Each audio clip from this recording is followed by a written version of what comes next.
I can see it now that I know really well, how.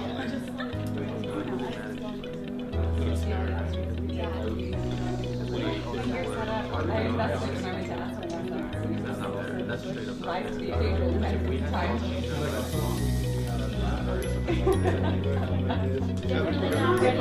Someone's wedding. Well, we'll talk about it. Did you ask Awesome. Okay, well, good morning, everyone. Thank you for joining us. We're really excited to have you with us. Welcome to our wonderful judges, Dr. David Cutler, who joined us all the way from South Carolina, flew in late last night. Mr. Stan Levinson, who came from Dallas. Thank you. And Debbie Brooks, also from Dallas. No, Arlington. So we're all here to support you, to welcome you, and to encourage you, and to congratulate you for all of your effort, really. Today is about getting feedback from the judges, practicing your pitch for 4 minutes, but really getting an opportunity to see how it's communicated and see the impact on one judge. You'll be presenting for only one judge. Feel free to incorporate all of the recommendations that you will receive. You are not restricted to have the same pitch today and tomorrow. The whole point of today is that you can adapt and change and modify. If you have an idea that you really love from what was told in the feedback, so that's totally fine. That's the whole point. So it's flexible. You can change whatever you need to do so that tomorrow you're like a rock star. Okay? Are you Austin? Unfortunately, no. I'm Brennan. Nice to meet John, you guys. Austin, I'm just kidding. Great. Oh, perfect. Great. And so that you guys are a collective, right? Yes. So are we supposed to wait till 10:30? Can we just start and take more time? Sure. To do it. What a collective is, it's eclectic new art collective. And what that is, it's a group of very diverse and talented individuals who have come together with a common purpose. And the common purpose being to curate and create new and diverse art. The events and things that we do usually has music as the foreground. Now, that's great and all, but the main goal is for us to have art on many different levels, whether different kinds of art, tangible or not, is being formed to our music, or our music is actually being formed to said art. This allows us to not only be adaptable as musicians, but also have the eclectic, have many diverse styles and aesthetics over a variety of mediums. Our main revenue is coming from merchandise and donations, and less about ticket sales, because we want to focus on the audience's experience and how they can also be interacting with us and create that connection on a much grander scale. To me, musical theater is the ultimate collaborative experience. It combines a large group of people working together towards a common goal of telling a story. In this sense, new music isn't something too out there or too far out of reach for an audience, but instead recontextualizes their experience of this experimental music, inviting them into this space to come and hear new music. Our initial recital in March was our first event, but we do have a collaborative guitar concert planned, as well as a film, and then collaboration with an ensemble in the fall semester. Imagine you're in a hall. I like the word for you guys, imagine, right? The lights go black, and all of a sudden on a screen, you see this dancer trying to break free from an eggshell, or I don't know, whatever it is, right? Whatever it is. All this is playing out in a film. And all of a sudden in the room, there are these musicians or blah, blah, blah, blah, blah. Meet a collective. I think you need to begin this with a story, right? This is so much explanation. I feel like there are footnotes to your presentation or something like this. Get us emotionally, because it actually, selflessness or whatever it is, I don't know enough about it, so I can't describe it in the right way, but selflessness, this is an emotional thing, right? This is, I feel like there are a couple of issues with this, but one, I really love I want to hear you. I don't know artistically what it is, but I like the concept. I'm a big fan of interdisciplinary collaboration and the likes. But you need to connect with your audience emotionally and not just academically, right? So I would like to create a search engine website that helps musicians to quickly and easily find music summer programs that meet their needs. For attracting both customers for the advertising space and also the users for the website, I plan to advertise in places such as TMBA Southwestern Musician Magazine and the International Clarinet Association's The Clarinet Magazine. And in summary, music summer programs are a very important way for musicians to be able to learn and network and the information about the programs is not always very accessible, so I'd like to make the information more accessible through a search engine website that will make money through selling advertisements to offset the cost of running the website. Do the judges have any questions? Most businesses do well starting small. Okay. And then you've got that great word of mouth that's out there. You don't want to advertise so much that suddenly you're going to get a demand for things that you can't yet offer. Mm-hmm. So it's better to start in such a way where you can grow organically. So you want to be able to answer whatever comes at you in that way, where it's just like, oh, thank you for mentioning that, blah, blah, blah, blah, kind of thing. So it seems natural, like, oh, okay, I hadn't thought of that. No, you don't want to do that. It would kind of be like at a recital, and you do this when the piano skips the bar. No, you act cool, and just go with it. So we are OG Garden. We represent the local Dallas-Fort Worth band, and this is our business plan for the following year.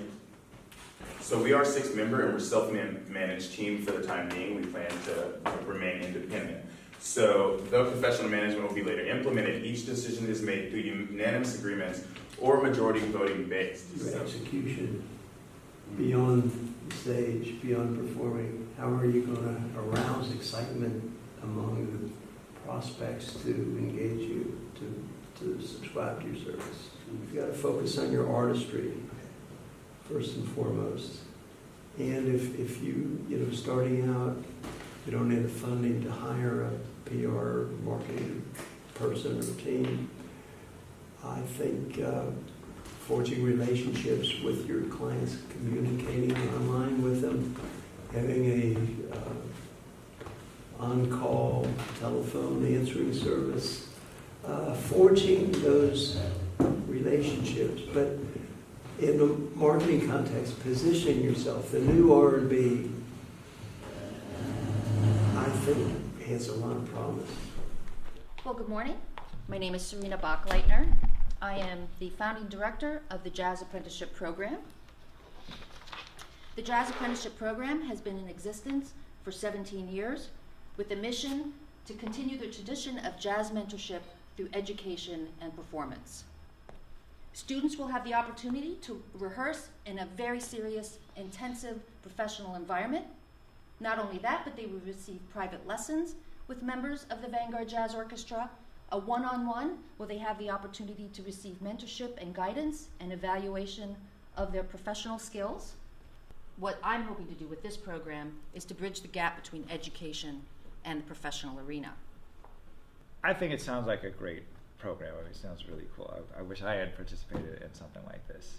I mean, one of the things I'm hearing you say is that and I heard you say a couple times, you want them to learn about meeting new people. Right. And of course, one way to meet new people is to be in a circumstance where you are in contact with new people. Right. But really building a network a lot of times is about taking that initiative and making even that cold call and reaching out to someone that you don't know and setting up a meeting. And if that's your goal, I was wondering if there's a part of this where one of the things that the people have to do before they go to New York, where there are a ton of musicians, they're going to have this place where they're going to be in close contact with these musicians. But another thing they're required to do is set up 1 or 2 meetings with people, and if it's other musicians, that they don't know. So they're going to get the experience, but these 2 different kinds of experiences. Mm-hmm. And so if what you want to do is really teach people, if that's a primary thing, about how to build your network and learn from those folks, I wonder if you could build that into the program design. Emily is a freelance clarinetist and lesson teacher in the DFW area. She finds herself busy with gigs and is teaching a healthy studio of 45 students. Lucky Emily. Although her work is rewarding, it has consumed her life, and she has little to no free time. Poor Emily. So the Musician's Bookkeeper is a subscription-based bookkeeping service designed specifically for the musician of the DFW area. You deserve to have free time to sit at home and binge watch Netflix. And you should not be worrying about your financial record keeping. I doubt that even Itzhak Perlman keeps his own books. He's an artist, you're an artist. you should not be keeping your own books. It looks like, it's just like, okay, I've got my head in the score and I'm not paying attention to the conductor, I'm not paying attention to a pianist, or anything. Right. It looks like you're all here. And you need to be out there. You need to be connecting with people and drawing them in. Does that make sense? Mm-hmm. So it's like, this is what I have. This is what it is. Here's the, and you're explaining, and instead of this. You don't need that. Mm-hmm. So, when we memorize something, we know how to do that. Right. Over and over and over. But practice with the slideshow so that you're comfortable with the timing of everything and the speed of everything. You don't want to talk so fast that nobody can hear you either. Mm-hmm. It's Right. natural. Just be yourself, because I'm sure you're a fun guy, right? Yeah. How many people like you? Yeah. There you go. All right, good morning. My name is Jesse Myers. I earned my master's here in jazz studies, playing drum set and doing drum set performance concentration. And my project today is entitled Penny Paging, which is a digital streaming source for emerging musicians today. So the product came to me as I asked myself one very simple question. What if you got paid to practice? Practice is probably the one thing musicians spend most time doing compared to sleeping. And it's not the most lucrative opportunity until now. It's a live audio video streaming platform. You create a user profile channel, you sign up for free, and with any recording device you have, you start practicing. People can watch and see your artistic process and how you grow, and use that to help themselves grow as well. It's well stated, and I really applaud your organization and your details. And I think you could maybe excite the audience even more with more hand expressions. Okay. I'm not faulting you for being so direct and very impressive. Yeah, I was consciously thinking about that. I don't know what to do with my hands. So. What I'm missing is the psychological issues, and that may be covered in your opportunities to promote discussion and interaction. But I think you might have an opportunity, and this would require further research, to inject the psychological impact of the performance that you're focusing on in streaming. Very nicely done.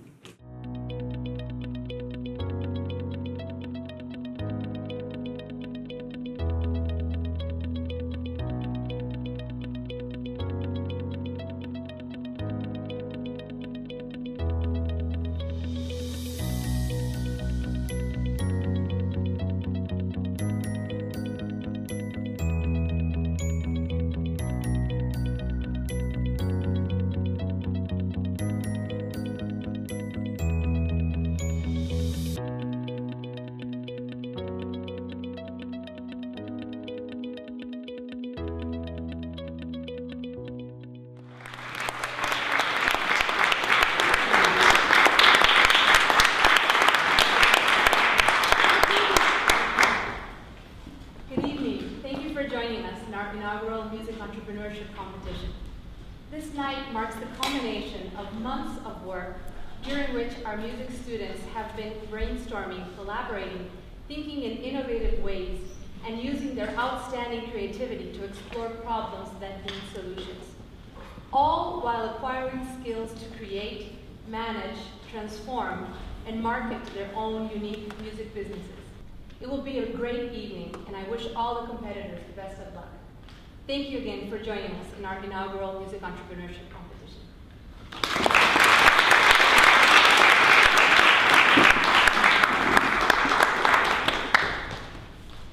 Good evening. My name is Rachel Phillips, and my business idea is entitled Festival Finder. I've gone to many clarinet summer programs over the years that have greatly shaped the way that I approach the clarinet and music in general. And these experiences are so important for musicians to have, to network and to learn. And I found when I was looking for a program to go to this summer that it can be very hard to navigate the websites for these programs to find it'll fit into your schedule, if it fits into your price range, and so on. So I would like to create a user-friendly search engine website that will help musicians to find the music summer programs that meet their needs. I plan to attract these advertisement customers and the website users through advertising in places such as TMA, Southwestern Musician Magazine, and in instrument-specific publications such as the International Clarinet Association's The Clarinet Magazine. And I'd like to see the website grow in the variety of programs that it has information on, and also reaching new companies to advertise for. And I envision selling advertisements to 10 companies and programs in the first 6 months and 20 by the end of the first year for a flat fee of $62.50 per month. If I did that, then the revenue for the first year would be $11,250. And when you take away the first year's expenses of website development and advertising, then the profit for the first year would be $8,960 with a profit margin of 79.6%. And breaking even would mean selling advertisements to 4 companies in the first year. So how many eyeballs do you anticipate will be on your website in the first year, let's say? I would like to have about 200 users in the first year. Users will need to make an account to use the website. It'll be free, but they'll create an account to use the website. And how many festivals do you anticipate would be there in the first year? Also, probably about 200. So 1 per user. Right. Okay, and then is it your only revenue is through advertisements? Yes. Okay. Do you offer beyond this database? Are there other things that you offer To the website users besides the festival information? No. Yes, so we have just a few minutes for a few audience questions. So would anyone like to ask a question to Festival Finder? Yes. Thank you for your presentation. I really enjoyed it. And I wondered if, as a part of your visioning for this company going forward, did you imagine expanding beyond festivals? So, for example, we had one of our own students recently attend a festival only to discover it was a competition. So there are many music competitions also, and kind of making your way through all of those and identifying those a similar challenge. I wondered if that is something you think might be a possible phase 2 for your company. That's possible. I have thought about that. I really want the focus for now to be on specifically music summer programs and festivals, but after that really gets settled, I could, if there's a demand for it, I have ways that I want to be able to keep in touch with the website users, which is why I want them to have an account with an email address, and that could, I'll ask them for feedback every year at the end of the summer. So if they ask for that, then I'm sure I would look into it. Thank you. Okay, thank you so much.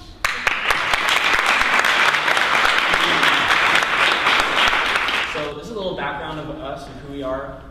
So we're a band in Denton, Texas. Our name is Ocean Garden, and we command the genre of future soul. We blend pop, funk, and modern R&B. The band separates itself from the pack with high-energy live performances, delivering styles from Stevie Wonder to Frank Ocean, OG Garden and its 6 eclectic members, indie like the face of Dallas music and Dallas R&B. We operate as a 6-member self-managed team. We do not have a label at this time, but we prefer that because we operate in a way that we can tailor all of our social media to our needs. So each decision made by the band is made through unanimous agreements and majority voting based on principles laid out in our business agreement. So here we have our target demographic. These are college students, millennials, avid social media users, internet music festival goers, and our fashion-forward thinkers. We have a growing social media fan base of over 2,000 fans, and here is the branding that we emulate. So our main priorities when booking an event is high monetary gain, high exposure, reaching our target demographic, and opportunities for merchandise sales. And financial information, in a half year, we would make about $6,500 if we achieve all of our goals. Approximate cost about $2,600, leaving us with about $4,000 for the half year. Now, our question to you is, will you book OG Garden for your next event? If you have any questions, feel free to ask. Thank you. You said you're in the process of becoming an LLC. So are all 6 of your names going to be on the LLC? Each of our names are on the signed LLC right now, and we are actually taking that this week. We went and we were sent to the wrong office this Friday, so this week we'll actually. Did you use an attorney or LegalZoom, or how did you? We're not using an attorney as of now, but once we reach our financial goal of $3,500, we'll use those costs to afford that, just in case we need any extra budget per month. Okay, so this is getting in the weeds a little on the financials, but when you have a band, yes, you know, if one of you leaves and you have 6 names on that LLC, how are you going to deal with that? So in our band agreement on page 7, we have it laid out, that things that happen within the band. So we agree that if you leave the band, that you no longer have your name attached to it, and that would be things that we would sketch up with our attorney later. But within our band agreement, which is something we also have all signed, is something that we would refer to first and then take to our attorney to show that we have a document that says whether or not that's something that was detailed before. So it would be of no surprise to a band member if they're no longer receiving funds from our music, why that happens. I know that you guys released an EP on Spotify recently. How much success have you found in your usage of Spotify and expanding past the local market? Awesome, thank you for that question. So we have 321 monthly listeners on average. We are not able to get all the algorithms that Spotify and Apple Music hold to themselves because sometimes they're not very transparent with their artists. But for us to see, we have 160 followers only on Spotify, and we would hope that that's similar to what it looks like on the other music apps that don't necessarily tell you what that is. But 321 monthly listeners is the best thing that we can give you for now. And we do hope that with more singles, more shows, that we can reach a broader audience, and obviously playing for more established acts, and hopefully festivals in the future will grow that audience. Okay, thank you so much.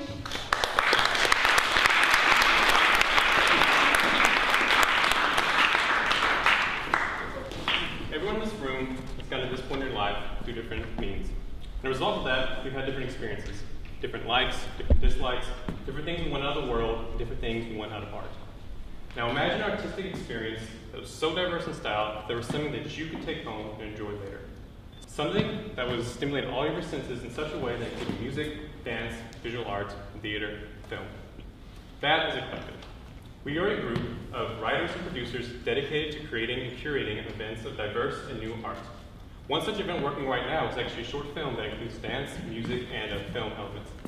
All right, so I'm going to set the stage for the film just a little bit for you guys. Imagine, if you will, you're sitting in a dark theater. 3 screens tower above you. Behind you, you hear a projector hum, and suddenly, you see leaves blowing in the wind. On the right, from the audience, you hear a flute singing distant bird call. On the left, a rain stick becomes a babbling brook. And as you watch the screen and the characters, you notice that they're strung somewhere between reality and something more surreal, as they transition from spoken word into dance. And as they begin to move, they draw on the emotions of the scene and they propel the story forward, drawing the audience into an immersive sound and visual journey. So what is a product? What is our product? And is a product a physical object that you can hold with your hands and is tangible, or is it just an experience like the thing that Grant just mentioned to you? A collective would like to give you both. We want you to not only be able to live these performances and experiences right in front of you, but we want you to be able to take them home in a piece of art or a soundtrack or anything like that, so that you can continue to enjoy what we create. This ongoing film collaboration is not merely a single event. We have arranged for it to have a number of screenings at a number of venues. Through our contacts and networking, we have arranged not 1, not 2 venues, but 6 different venues as of now, varying from the Merrill Ellis Intermediate Theater here at UNT to the Angelica Film Center. By having such a variety of venues, we're outreaching our audience, making this a more inclusive experience of eclectic art. Hi, I'm producer and treasurer here with the UNT Short Film Club, and I had the pleasure of being a part of the collective when I was brought on to help with the beginnings of the Surrealist film. They'd already put together one recital, and we're finally incorporating all the visual mediums that we're wanting to put forth in our final goals. We've got a guitar event planned and also string quartet planned with the same immersive experience of our 3 screens. And we built our business model off of the idea of 3 stretch goals, where our revenue will go mainly towards compensation of performers, of writers, and the staff that helps put together the events themselves. And our event revenue is, of course, ticket sales, and then we have our merchandise, our soundtracks, the hard copies of the CDs, and then finally we'd like to license our shows. And the goal is to have a show in every state by the end of this year. That way we can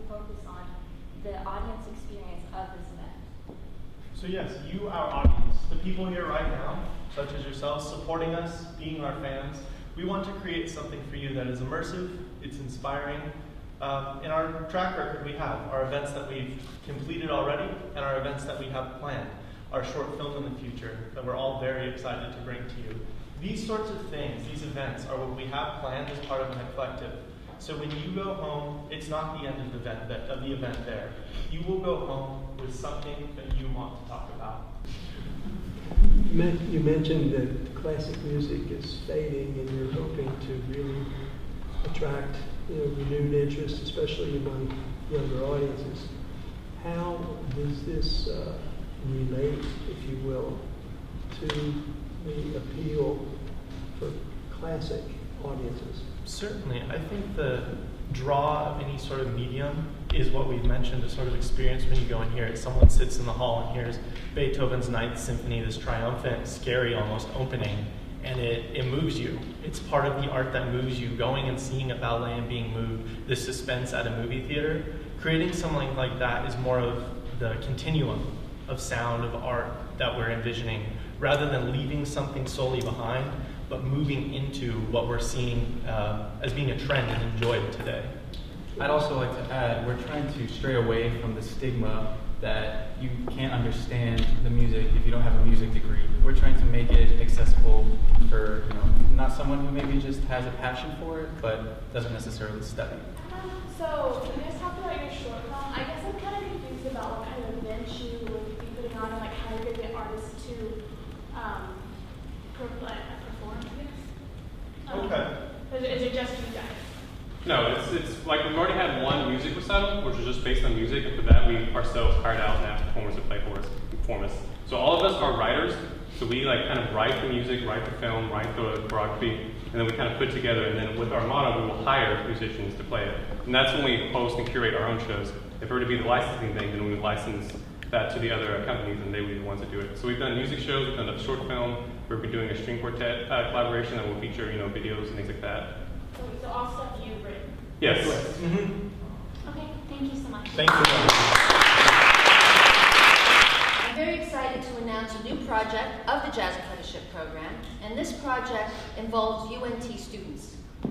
It's called the New Jazz Immersive Program, and 6 UNT jazz majors will be chosen to travel to New York City for 7 days to immerse themselves in the jazz scene, to meet, study, and rehearse with the famous Vanguard Jazz Orchestra. Not only will they have the opportunity to meet these great musicians, but they will be able to rehearse with them in an intensely challenging performance environment. So I asked a bunch of UNT jazz majors, what great band would they want to be able to work with when they go to New York City? And every single one of them said the Vanguard Jazz Orchestra.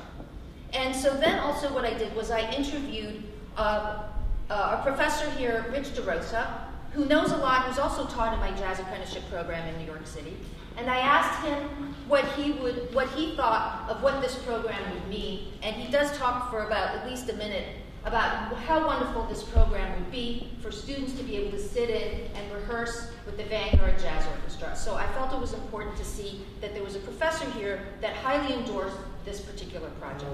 My question is, in developing business skills, what you're proposing for visits with other organizations in town, is that adequate? I think it would be. I think what you're asking is what kind of business ventures are they going to have when they get there for the 7 days. I have set up on the first day that there would be a meet and greet where I invite a lot of local jazz musicians, I know many, that would come and they would basically agree to adopt some of these 6 students for the week and invite them to recording sessions that they're doing.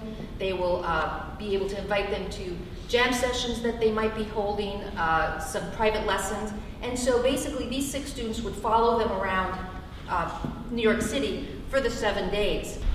Yes? Hi, you mentioned that this was going to be fully funded. I'm wondering where all that money comes from.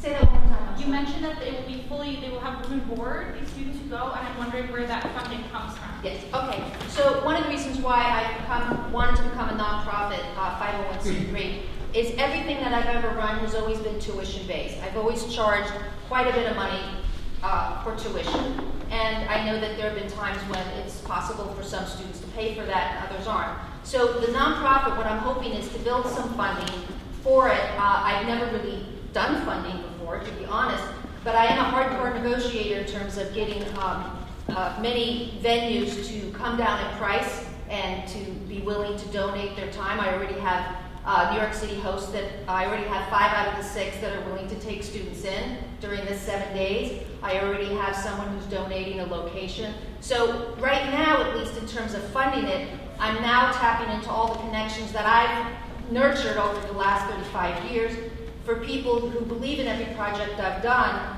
to donate time or locations and all of that. And then I'm going to go and have to really, tap into my fundraising skills and work on trying to raise more money from sponsors and maybe initiate maybe some grants as well. Thank you. Musician's Bookkeeper is a subscription-based bookkeeping service that does just that. It supports and aids my fellow musician. So you might be wondering what a bookkeeper does. Well, as a bookkeeper, I will look at all your financial information, both personal and business. From that, I will generate a profit and loss report by entering in all your tax-deductible expenses and your personal expenses, so you actually know where all your money is going. The Musician's Bookkeeper has already set up working relationships with CPA firms that specialize in doing musicians' tax returns. So our subscription packages are the Etude, Sonata, and Composer.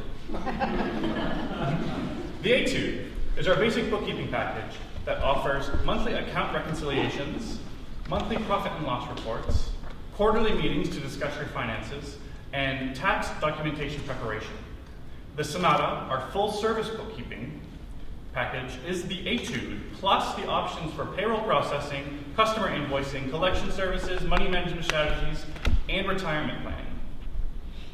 The Composer is our mix and match a la carte option, where you can customize your service that best fits your needs and your budget. Average lesson in DFW is $20 for a 25-minute lesson. So for a little more than 3 lessons a month, you too can have your very own bookkeeper that knows your business and can speak your language. Let us keep your books so that you can make music.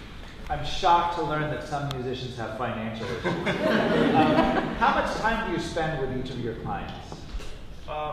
In the beginning, it's an excellent question. In the beginning, I would have to spend about 5 hours to get to know the client, to get to know their needs, and to go through all of their records and to code all of their expenses. But other than that, I would spend the once a month quarterly meetings. It would be probably around 30 minutes per meeting, and actually, I am going to only offer this to DFW-based musicians, so I will drive to them and make sure that I can meet with them face-to-face so they know and they can put a face to their bookkeeper. I have 2 data integrity questions. What are you going to do to protect against cyber attack on your computer? And how are you handling the possibility of physical destruction of your computer? Great. It's an excellent question. So I have, in my business plan, which I haven't showed, but I have encryption and software development written into my business plan.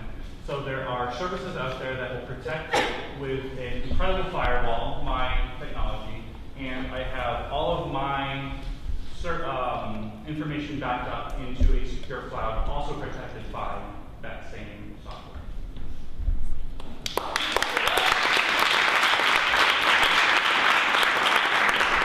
Today I am very excited to show you my product entitled Penny Pager. The product came to me when I was thinking of one very simple question that I asked myself. What if you got paid to practice? What if all that time you spent, the countless hours in the practice room, led to not only higher artistic achievement, but monetary income as well? Currently, musicians face a series of dilemmas, precious time being siphoned off working on secondary jobs not related to music. Any music composed loses revenue to audio streaming services such as Spotify or Tidal. Securing regular gigs, especially if you're new to an area, is increasingly difficult, as well as emerging pay-to-play local business models, where venues ask you to pay to play at their venue rather than the other way around, increasing in both Los Angeles and New York. Finally, there is playing for exposure, which is a travesty on all counts. Pennypatron hopes to solve this issue as a live audio and video streaming platform. Users can simply sign in, log on, and with any recording device, start practicing. Viewers can act as patrons through one-time donations or monthly subscriptions. You get links to the artist's albums, upcoming concert dates, merchandise, personal websites, and any other info they wish to share, as well as a live chat feed for Q&A with the artist, providing new dimensions of audience-performer engagement. You also get live concert hosting experiences from unique venue locations, backyards, basements, bedrooms, wherever you would like to host a concert. There's also a myriad of educational opportunities. If you're a band director, you can play for your students outside prescribed school times, giving them new opportunities to explore and practice their instrument. It serves our mission of being a window to the artistic process, providing insight and appreciation towards the craft as valuable as the final product itself. What kinds of people would pay? I understand how crowdfunding works and why people pay to see the completion of projects that they want. Who would pay to hear someone practice? To me, it's the drama. To me, it's music education students or musicians themselves who want to self-teach. There's actually research that shows that people value self-taught musicians over musicians who go to music school. The reason being is because they believe that they have the values that will establish themselves as a successful musician in terms of initiative and finding opportunities themselves and working on their own to problem solve. So again, what is the profile of this person who's going to pay money to watch someone else practice? So the paid money is through micro purchases and micro donations. These are high school students who are doing homework with music in the background. These are students who want to learn more about the saxophone and watch professional saxophonists play. Imagine watching your favorite musician practice and tell me if you wouldn't learn something from that. So you're watching famous people practice. You could watch famous people, or you could watch your friends and support them.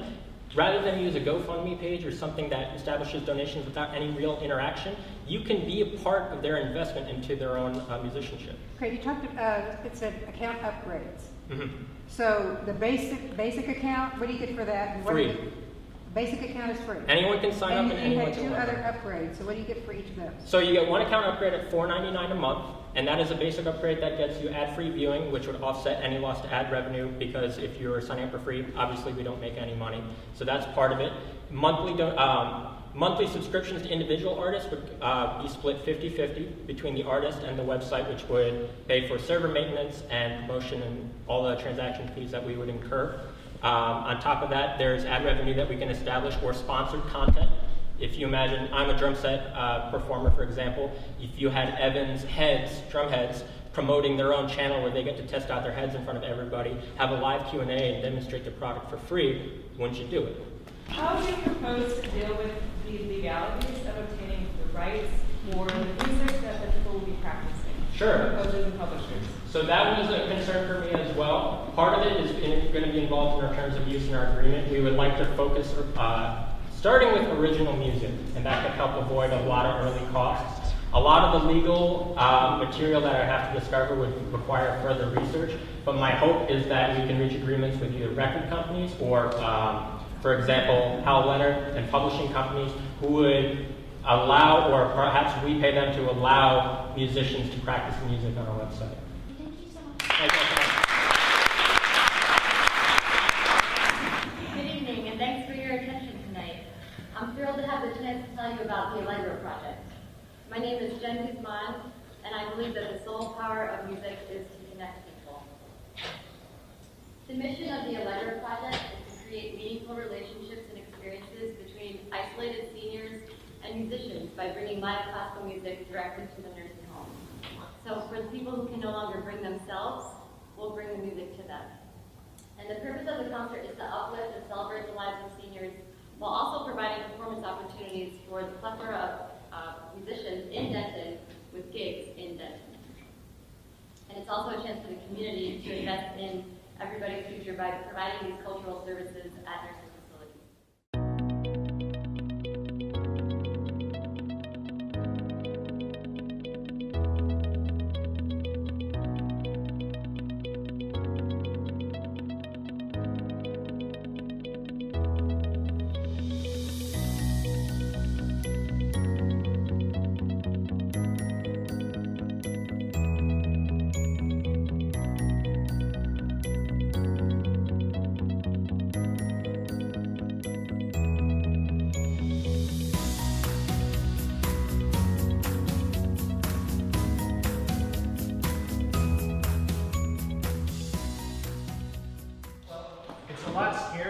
facing the audience like the other way. Wow.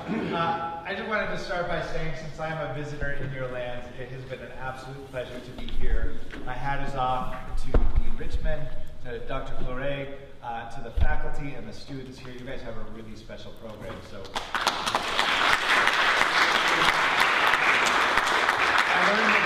I learned that this is the top music school, so spectacular. And to all of the participants, you know, anyone can have an idea, but it is a big deal to really bring that idea and present it to people. So my hat is off to all of you for the courage and the vision and the work that you did. It was just really impressive, the whole lot of it. Well, without further ado, we will begin our award ceremony. And we will start by calling the winner of our Honorable Mention Award, which we know is Jen Guzman. So I would like to welcome Jen to the stage. So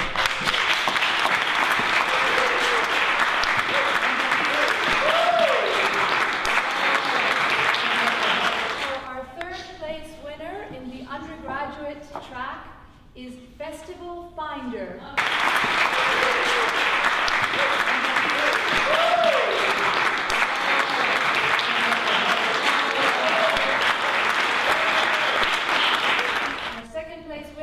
Undergraduate category is OG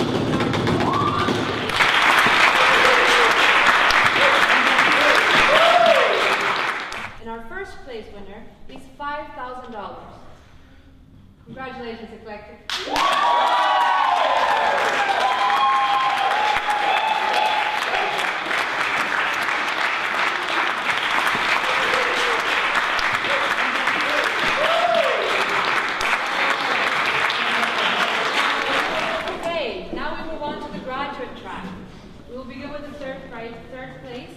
$1,000. Musician's Bookkeeper.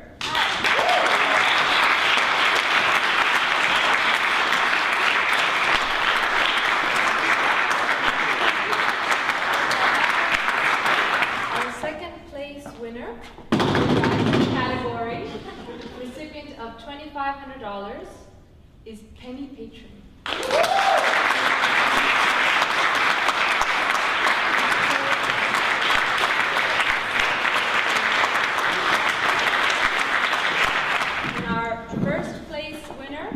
Graduate category is Jazz Immersion Program.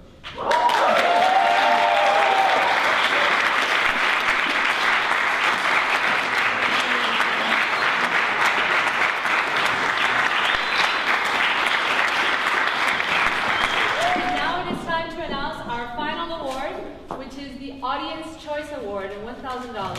So we had over 215 people vote. 215 people cast their votes online and here. So this is really exciting. The winner of the Audience Choice Award is OG Garden.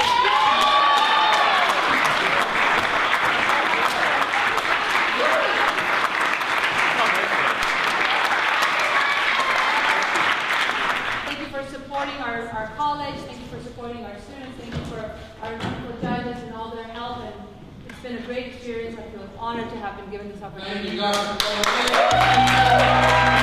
Dr.